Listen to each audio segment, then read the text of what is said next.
Okay. Hi there. My name is Jackson Lambert. This is a persuasive speech used to fulfill the requirement for Pikes State College public speaking course. This speech does require an audience of 3 adults ages 16 years or older. I'm going to go and do a quick audience scan.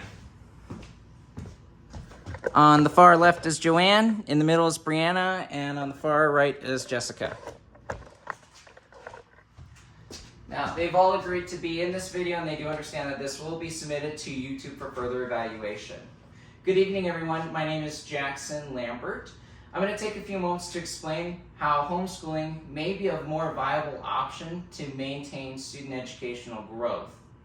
Now, the purpose of this speech is not to say that one option is better than the other, rather to explore how homeschooling methods have evolved over the years and why it deserves a deeper consideration now than in the past. So I'll discuss 3 points: how homeschooling has evolved over the last few years, what factors to consider between traditional public school and homeschooling, and what some people are doing to take advantage of the benefits that homeschooling offers to ensure that their child's unique educational needs are met. Homeschooling has been around for decades. However, up until recently, parents and students hadn't been receiving the updated educational material needed to maintain a progressive learning experience.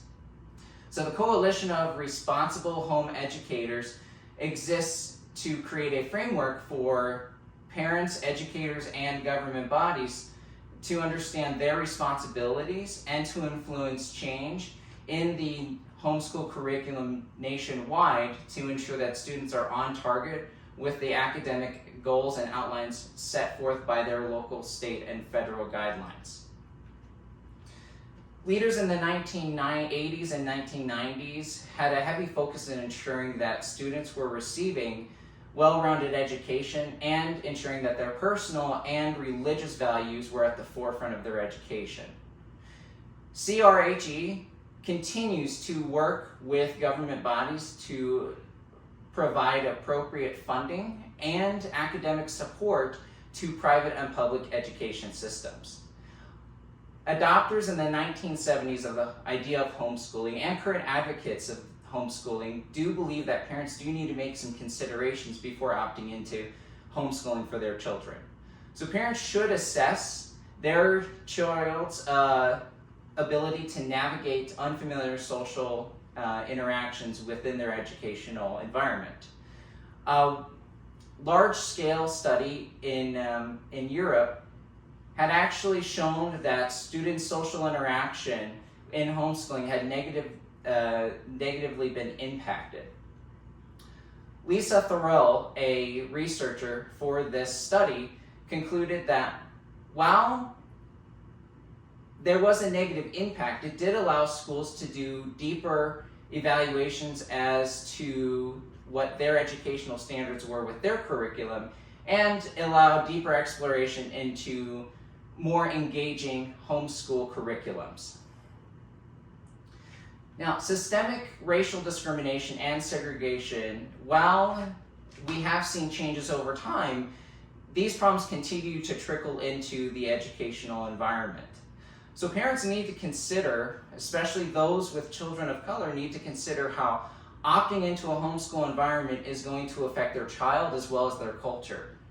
Mecca Williams-Johnson stated that parents of Black children opted into homeschooling for their child based on the continued and tireless efforts into their educational environment and the continued systemic repeated failures that impacted the educational outcomes for their child.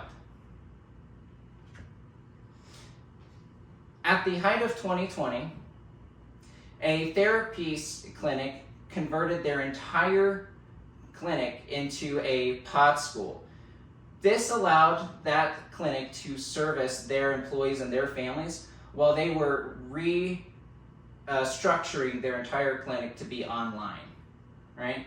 So while they did also have their growing pains, like making sure they had a trained teacher, that they were able to convert their entire building to meet local and state regulations and ordinances to be able to provide a school atmosphere for students, and ensuring that a regular, rigorous curriculum was being offered to students.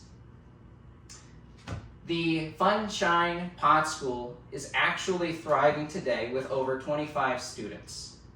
Now, this is an example of how one business, one family took their homeschooling to the next level to provide education in a way that not only met their child's needs, but met the needs of many others. Homeschooling is versatile only if you let it. So today I've discussed how homeschooling has evolved over the years, what considerations to take into account when deciding to opt into homeschool, and what one group of people did to ensure that their students' educational needs were met. Thank you so much. Have a good night. I'm going to do a quick audience scan. On the far left is Joanne, in the middle is Brianna, and on the far right is Jessica.